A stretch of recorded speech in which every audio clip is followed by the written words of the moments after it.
Hello. So now that we have the solution of the nonlinear Lorentz model, let us see what are the consequences of this on the polarization that is generated. Now remember that the macroscopic polarization is simply number density of atoms multiplied by the dipole moment of individual atom. Now it is this dipole moment that we know is nonlinear. So here I am putting in the solution, the nonlinear solution for the displacement, and as I mentioned earlier, the nonlinearity can come through either the number density or through the dipole moment itself. Now, in this situation, we are focusing our attention on the nonlinearity arising out of the dipole itself. So now let's quickly recall what we have. Remember that from equation 7 in my previous video, we had the solution x2 of t, which had essentially three terms. So those are the three terms. Each one of them will contribute to a polarization. So that is what I'm writing it out. So you have the second order polarization coming out of the second order nonlinearity. The superscript 2 refers to that second order nonlinearity. This has got three terms. The first term is proportional to the intensity of the incoming light at the frequency omega, and this response is at omega equal to 0. Hence this 0 refers to the DC contribution to the nonlinear polarization. Then there is the linear polarization, which is of course coming directly from the drive, which is at omega. So you have the coefficient P linear. There's a capital L stands for linear at omega and its complex conjugate. Then you have the third term, which is again the nonlinear term, which is P at 2 omega, which is twice the frequency of the input light. So you have this second nonlinear term, which is at twice the optical frequency. Remember, this involved the square of the individual quantities. Hence, you see that in the exponents you have twice the square of omega t minus kz. Similarly, the square at omega t minus kz with a plus minus I sign. Remember, I have come about these three terms arising purely from this nonlinear displacement that we got from the generalized Lorentz model, where we considered the second order nonlinearity. Again, a quick recall.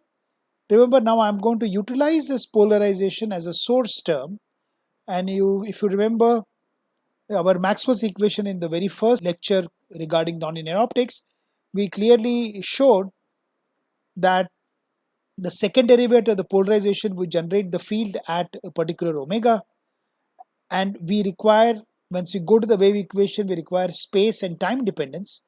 I am going into the plane wave basis, where you see that my electric field is no longer just has the time dependence of at omega, but also has a space dependence, which is governed by the propagation vector at the frequency omega. So I got this sum of two terms. One is at omega t minus kz, and the next term being the complex conjugate of that. And there is a relationship between the propagation vector at omega and the frequency omega, and that relationship is this: that a propagation vector is omega by c times the refractive index at omega. So now please be very careful in the way I'm writing down the exponents. So clearly the DC field has no exponent, because these complex conjugate terms actually there's a product of these complex conjugate terms, which basically leads to cancellation of the DC field. Similarly, for the linear term, of course, you have the same thing, but for the nonlinear term, which is at the 2 omega, it is basically product of these exponents or addition of their arguments, which is what is important. Hence this factor of 2, which you have to carefully note. So let us just now write down explicitly what these coefficients are.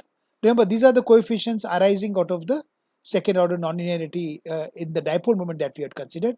So just identifying those from that earlier equation 7, we find the following. This again, it is along the lines, the displacement arising out of the second order nonlinear equation. And clearly the first nonlinear term is at the DC frequency, it is proportional to the amplitude squares. Again, the nonlinear response is largest when omega equals to omega naught, which is the natural frequency of the inbuilt linear harmonic oscillator. Then you have the linear term, which is precisely the usual linear response. This is also same as the one that would arise if we neglect the nonlinearity. Then you have the nonlinear response, which again is now square of the amplitude. And then now you have got, in the denominator, you have got two resonances. The resonances arising at omega naught being equal to twice omega, or omega naught being equal to omega. Now you can clearly see that one cannot satisfy both of these together. That is something that one needs to be very clear about, because in the end we are talking about a single resonance within the atom, given this model. So now let's put back this nonlinear or this polarization back into the Maxwell's equation, and we'll do the mathematics of this later. But first let's look at a pictorial representation of the second order nonlinearity. So I'm simply giving you an intuitive way of looking at it. Remember that our potential was, it had a x square kind of a nonlinearity. Our dipole moment which we were generating was proportional to x, and the nonlinear response was arising out of a x square kind of a potential. So let's look at the polarization which is being generated. The nonlinear polarization is being generated by a drive which is at omega, right? So my the signal is at omega, that's my electric field, and I generate a polarization which is nonlinear, right? So I'm plotting the dependence of the response coming out of a stimulus at omega, and this x square is my potential. Now you can clearly see that if I have my electric field that is varying harmonically about E equal to 0, having an amplitude E of omega, so this is the vertical down axis I'm plotting is at time, just as an indicator.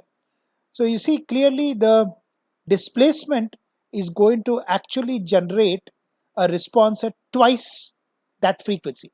As I drive my system from 0 to its maximum and come back, I would have basically generated one complete cycle of the response. And as I go to the opposite end and I come back, I would have generated the next cycle. So clearly you see that here I have gone through just one cycle of omega, whereas in my response, I have gone twice as much. I have gone through two cycles of the response for a single cycle drive. So you clearly see that this is a sine square kind of a response coming out of a sine kind of a input. So the sine square response can be written down either graphically or otherwise, can be written down as a DC value plus a sine twice omega t. So you see these are the two terms. This is the nonlinear DC response or rectification, and this is the 2 omega response or second harmonic generation. So let's focus our attention to the second harmonic generation. Clearly the source term dictating the second harmonic generation is simply mu naught, the second derivative of the nonlinear polarization at 2 omega, okay, that is dou square p nl over dou t square.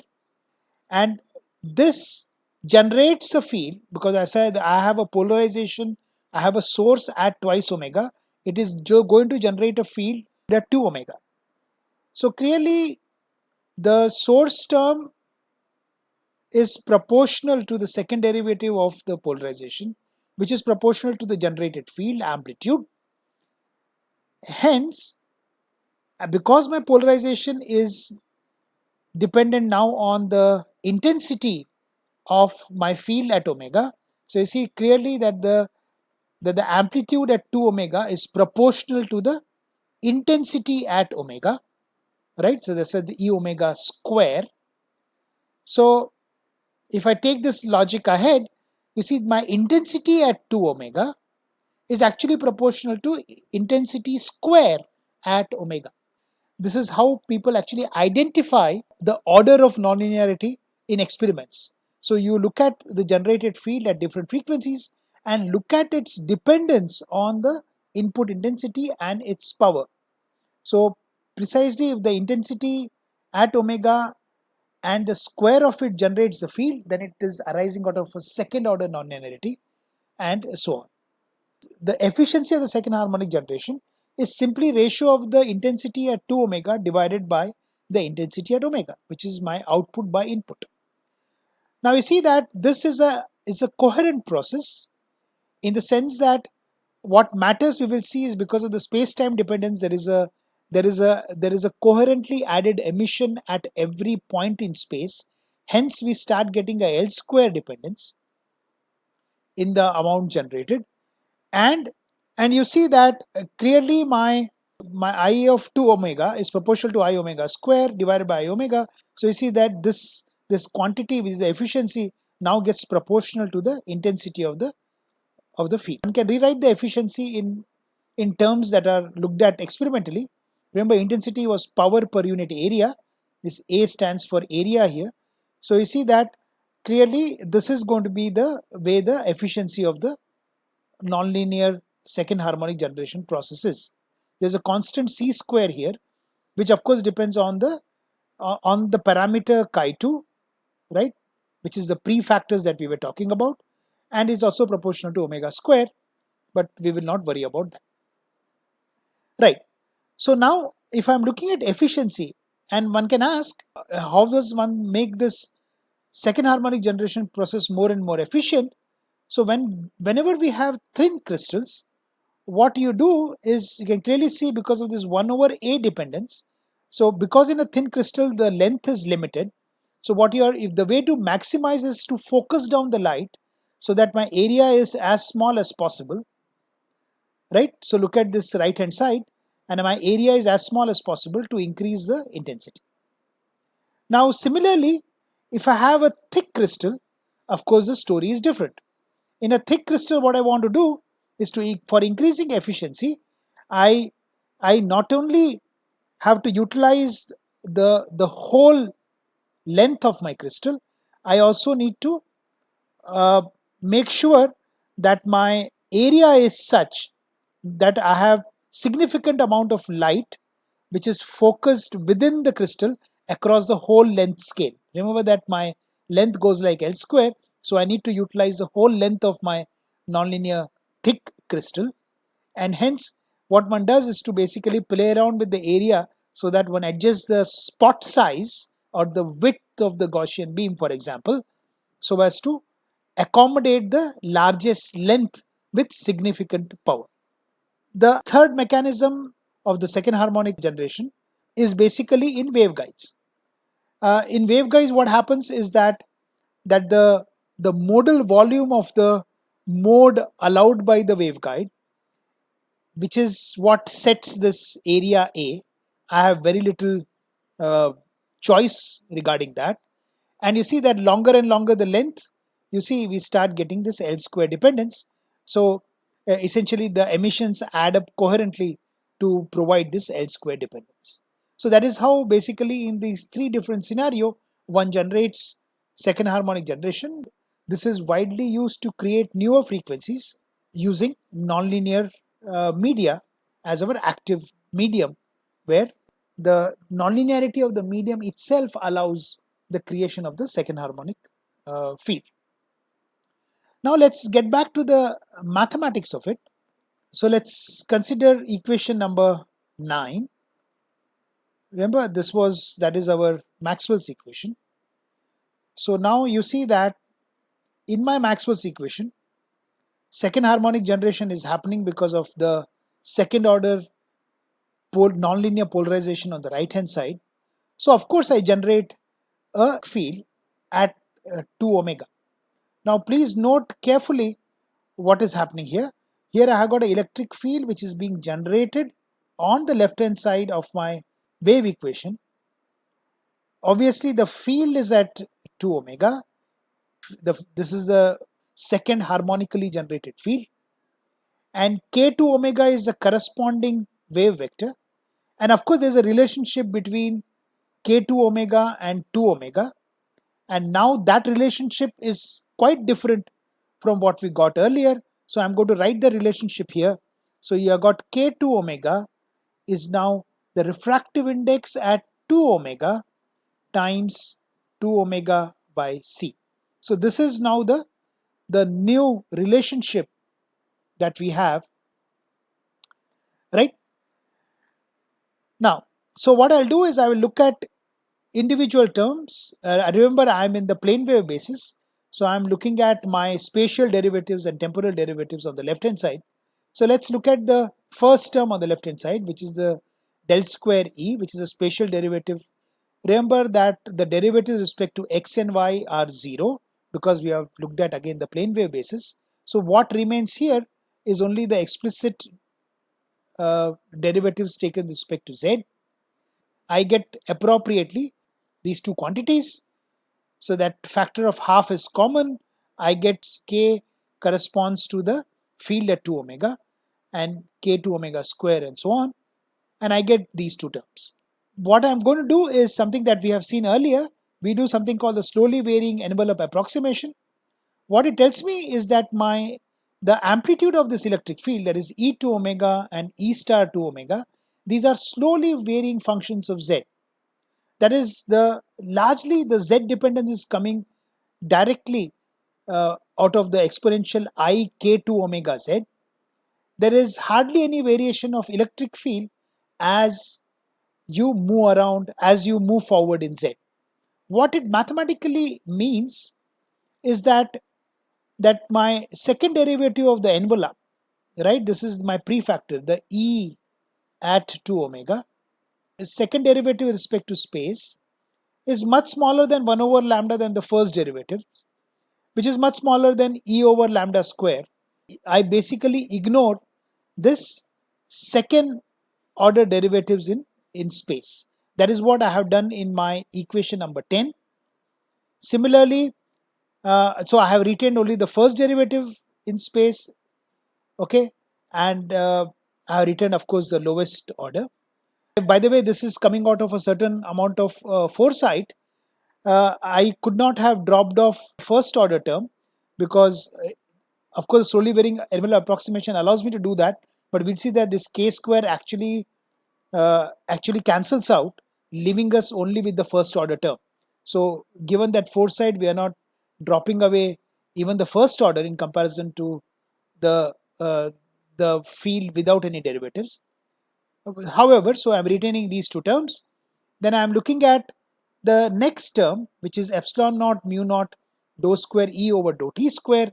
Here again, I pick up the coefficients of t in this manner and I get this term. Now let's consider the right hand side. At 2 omega is now quite different. I have the nonlinear source term, which is p2 omega, which we have looked at earlier. In my sample, the fact that I have got a field at 2 omega, it is going to generate a linear response at 2 omega as well. So what I do is I make sure that I have already accounted for this linear response at 2 omega. So I write down my general polarization. So I'm looking at now fields at 2 omega. So my general polarization at 2 omega has got a linear source term and it has got a nonlinear source term, right? Now you can clearly see that, remember, the linear source term always provided us with a velocity which is different from the velocity of light in vacuum. So that is precisely what would happen here again, and the nonlinear term continues to drive the system at a different frequency. So let's put all of this together. So on my right hand side now have the source term has now got two terms. One is the linear term at 2 omega, right? And its complex conjugate. Now, please look at carefully the exponents. These are now coming at 2 omega, right?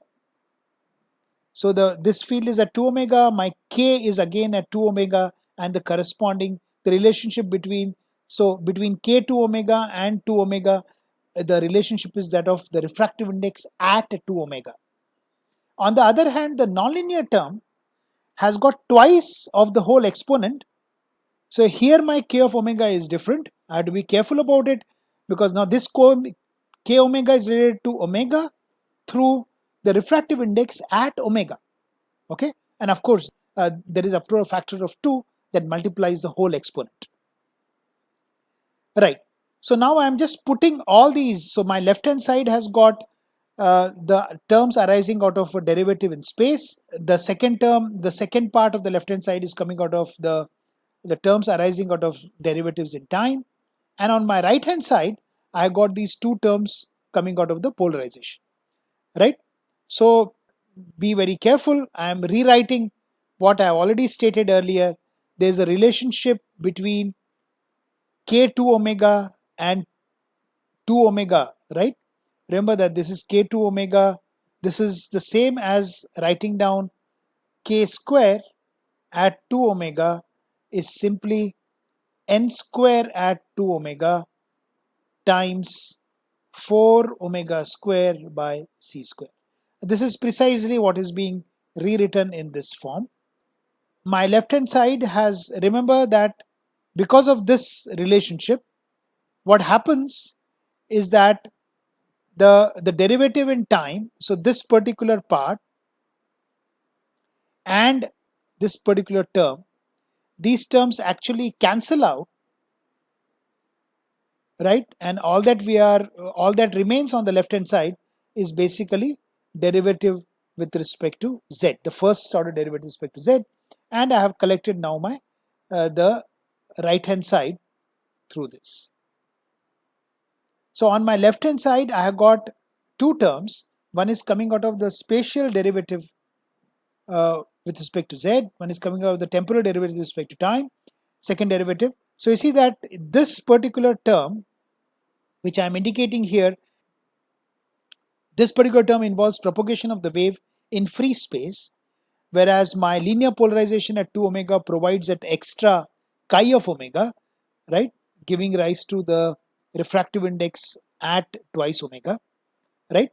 And hence that those get cancelled out, and what we get at the end is basically this equation which is the first derivative is now with respect to z is proportional to the nonlinear polarization, wherein the time dependencies have all cancelled out, okay, and all that I get is a space dependence, wherein I get this in my exponential, I get this interesting factor, which basically what dictates the phase matching in nonlinear optics.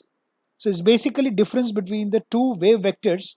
One is twice the wave vector at omega minus the wave vector at 2 omega, right? And it is this exponent that I am calling it as delta k.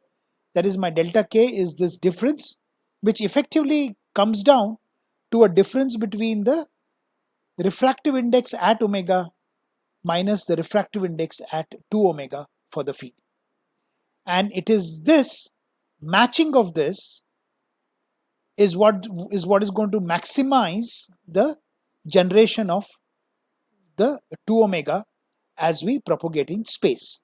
So I'm going to start with this equation number 13, right? And the rest of it will be a discussion on phase matching, which I will do in the next lecture.